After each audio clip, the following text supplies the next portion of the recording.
Hola, bienvenidos a un repaso más de la lección de escuela sabática. Tengan todos un muy feliz sábado.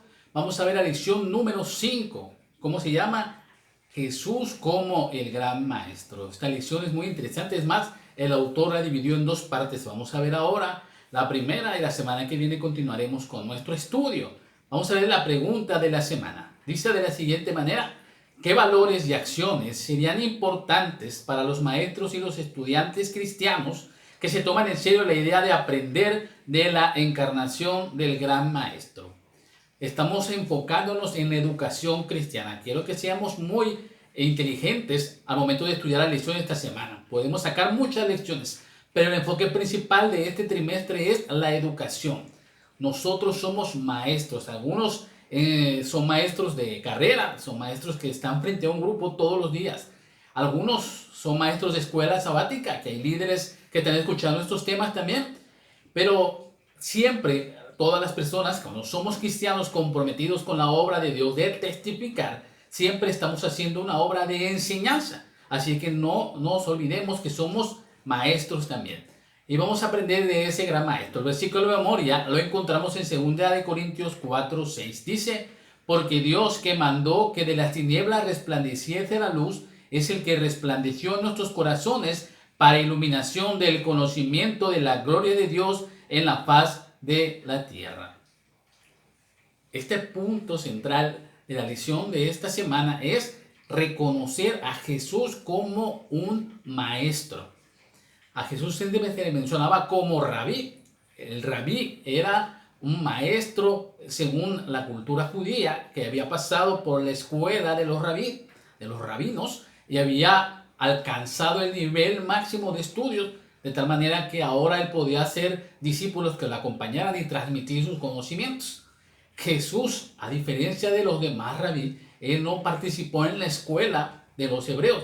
Él estuvo educado en su casa, recuerden, pero la sabiduría de Dios que reflejaba a él le permitió que todo el mundo, al escucharlo, al verlo, al tener un contacto con él, lo reconocieran como un maestro, como un rabí. Entonces, tenemos que tener un concepto claro de quién es Jesús. ¿Sabe por qué? Es muy importante que aprendamos a vivir y a reconocer a Jesús. ¿Quién es Jesús? Jesús no es ese que nos pinta con el pelo largo, que pasa en las películas y que tenemos una imagen distorsionada incluso del mismo Jesús. Hay que aprender algo. ¿Quién es Jesús?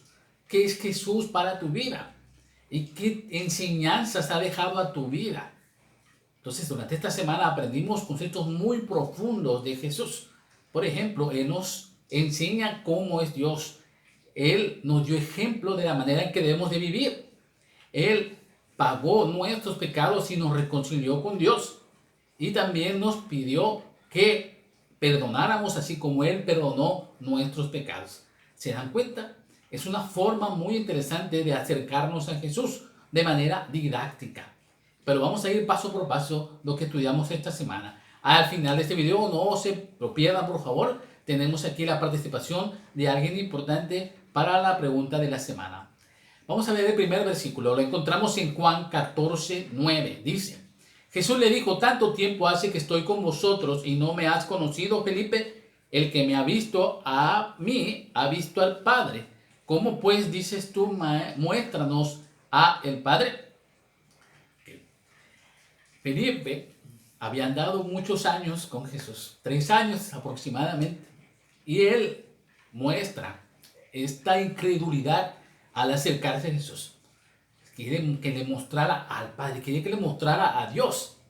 Entonces Jesús hace esta declaración que quizás en un momento dado puede sonar algo chocante, ¿verdad? Es decir, ¿cómo me preguntas eso?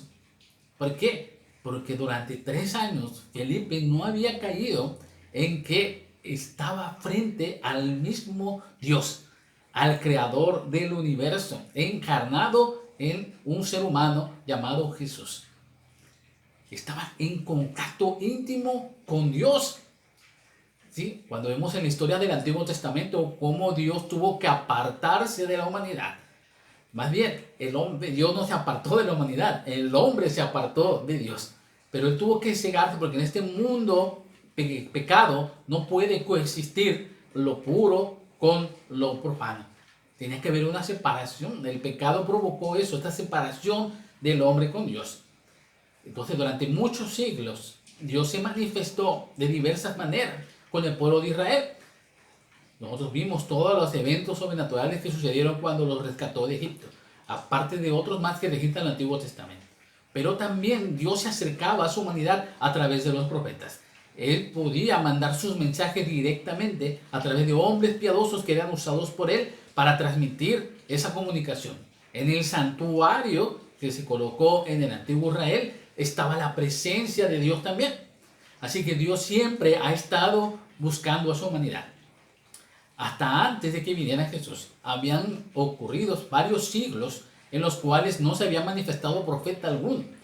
De tal manera que el mundo estaba perdido. ¿Por qué? Porque no había una comunicación directa del hombre con Dios, como en el Antiguo Testamento sucedió con los profetas. Pero en ese momento, en el tiempo preciso señalado por la misma profecía, señaló que tenía que llegar el Mesías. Increíblemente, los judíos habían estudiado durante siglos que el Mesías llegaría, pero no lo reconocieron. Qué increíble, ¿verdad? Algo que tenemos que ir estudiando más adelante. Pero en este sentido, cuando Jesús aparece en esta tierra, cuando Jesús se presenta a la humanidad, empezó como un bebé en ese lugar de Belén y creció y el mundo conoció y caminó junto a Jesús. Entonces, hay algo que nos señala que ese Dios que en el Antiguo Testamento tuvo que de una manera especial no aparecerse ya de manera directa con el ser humano, ahora estaba mandando a su propio Hijo a que reflejara, a que reconciliara, a que acercara nuevamente al ser humano. El mundo estaba perdido sin Dios. El mundo estaba perdido, pues más, el mundo estaba perdido porque no reconocían a Dios ya. Se había cegado la mente de las personas, ya no reconocían cómo era Dios. Entonces, ¿a qué vino Jesús? Vino a hacer varias cosas. Esta revelación de Dios en el ser humano, entre las culturas, los hebreos, los mismos hebreos, habían distorsionado ya la imagen de Dios. Si en un momento quizás los patriarcas tenían una idea clara de cómo era Dios, hasta el momento en que llega Jesús, en el momento histórico en que aparece, en ese momento el mundo no reconocía la naturaleza correcta de Dios. Entonces, ¿qué vino a hacer Jesús? Bueno, lo vemos en Hebreos capítulo 1, del 1 al 3. Vimos a través de Jesús el resplandor de la gloria. Vimos la imagen misma de la sustancia. Vimos que Él era el que sustenta todas las cosas, que ha efectuado la purificación de nuestros pecados y que se ha sentado a la diestra de Dios. Todo esto vino a mostrarlo Jesús.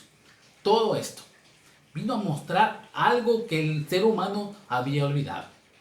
En primer lugar, que Dios está ahí para sustentarlo, que Dios es el único que existe, que Dios es el que merece la honra y la gloria. ¿Okay? Jesús entonces vino a mostrarnos la verdad acerca de Dios y mostrarnos la gloria de Dios en la faz de Jesucristo. Si hay una forma en que Dios iba a encontrar la manera de comunicarse más íntimamente con el ser humano, esa era la presencia de Jesús. A través de Jesús ya no teníamos pretextos para acercarnos a Dios.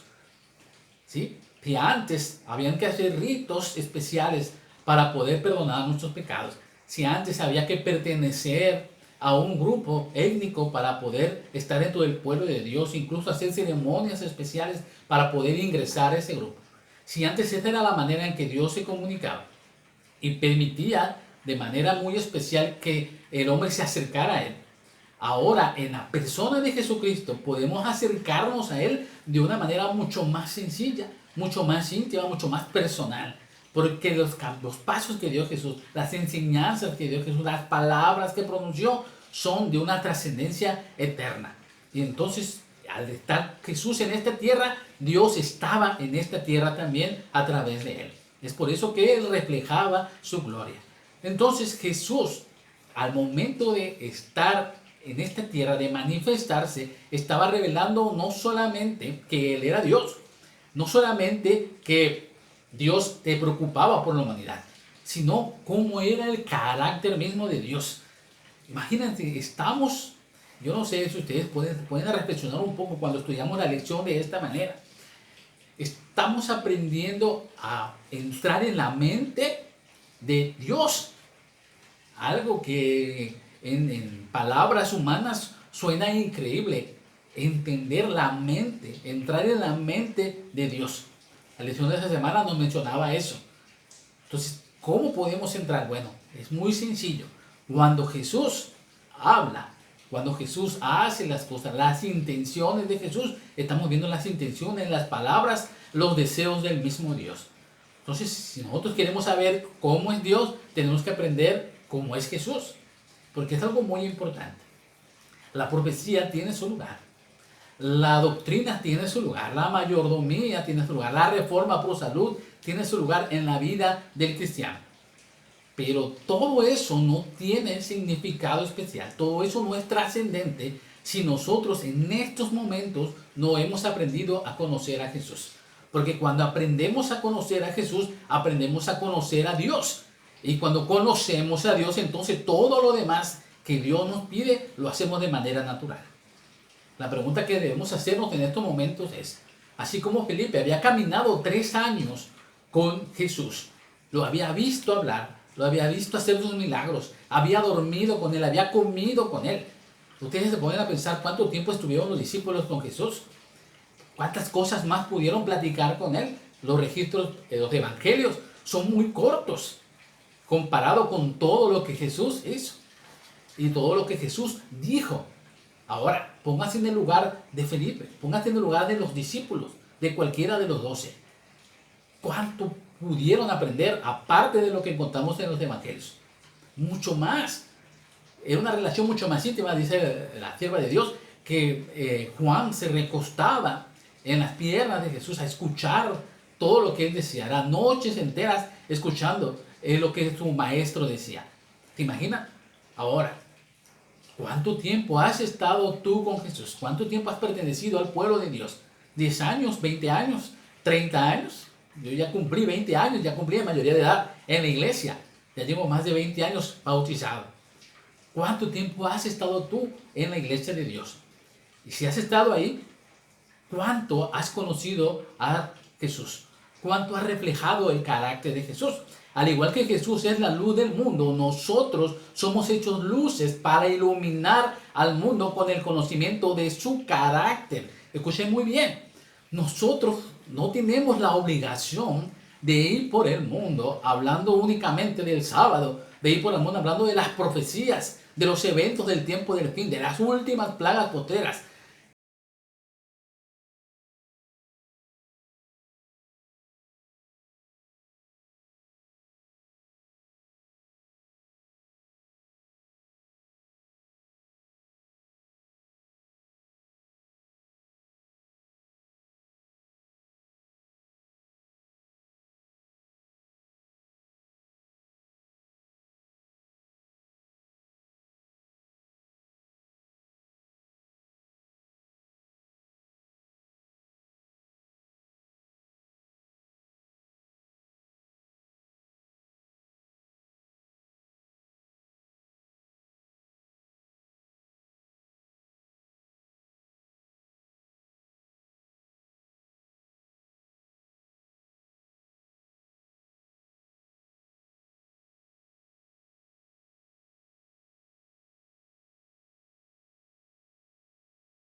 ¿Qué valores y acciones serían importantes para los maestros y los estudiantes cristianos que se toman en serio la idea de aprender de la encarnación del Gran Maestro? En la lección de esta semana podemos aprender mucho acerca de la encarnación del Gran Maestro. Una de las principales es que Jesús, hecho siervo, nos demuestra el verdadero carácter de Dios. ¿Y cómo puedo yo empezar a describir el carácter de Dios? Puedo decir que Dios es una persona amorosa, bondadosa, comprensiva, que se interesa por mí. Como maestros cristianos adventistas, una de nuestras funciones es esta, la de mostrar el carácter de Dios en nuestras aulas de clases. Pero ¿cómo yo como maestro puedo demostrar este carácter de Dios? Para esto yo necesito tener una estrecha comunión con el Señor. Debo conocer su carácter por medio de la Biblia. Debo pasar tiempo con Él, orando, meditando en la palabra. Entonces, cuando yo tengo una estrecha comunión con el Señor, se verá reflejado en mi aula de clases. Actualmente, con los sucesos que acontecen en el mundo, el trabajo del docente se ha limitado a una pantalla, pero aún así, por medio de una pantalla, nosotros podemos demostrar el carácter de Dios. Tomemos, por ejemplo, las clases virtuales. ¿Qué debo hacer como maestro con aquellos alumnos que no cumplen los requisitos básicos de esta modalidad? ¿Qué pasa si un alumno no prende su cámara, no prende su micrófono, no participa, quizás no se conecta de manera continua? Yo como maestro que refleja el carácter de Dios antes de juzgar, me debo interesar. ¿Por qué mi alumno no se está conectando? ¿Tendrá algún problema que le impida poder rendir de manera eficiente? Tengo aquí la oportunidad de demostrar el carácter de Dios. El trabajo de un maestro adventista va más allá de colocar una calificación. Se trata de tener una relación estrecha con el Señor que me permita a mí demostrar y ser un reflejo de su carácter en mi salón de clases. Esmerémonos en conocer el carácter de Dios para que nosotros podamos demostrarlo en nuestro salón de clases y así nuestros alumnos cristianos y no cristianos puedan conocer al Señor. Muchas gracias a la maestra Carlita, una muchacha, una maestra joven, perdón, una maestra joven que ha entendido su misión en esta tierra cuando comparte con sus alumnos estas enseñanzas. Vamos a orar por ella y por todos los maestros que están participando en esta incansable obra de mostrar el carácter de Dios. Oremos, por favor. Nuestro Dios y nuestro Padre que estás en los cielos, alabado sea tu nombre. Gracias por la bendita oportunidad que nos das de poder participar contigo en esta obra de reconciliación en el mundo. Ayúdanos para poder acercarnos cada día más a ti y de manera íntima, de manera personal, a través de ese ejemplo que tú nos has dado, podamos reflejar también la gloria de Dios. Ayúdanos a seguir estudiando tu palabra, pero sobre todo a enseñar a otros que tú eres el único Salvador del mundo. Te lo pedimos en Jesús. Amén. Que Dios nos bendiga. Gracias por participar. Espero sus comentarios. Sigamos estudiando. La próxima semana seguiremos aportando más acerca del carácter de Dios, de ese gran maestro que es Jesucristo. Bendiciones a todos.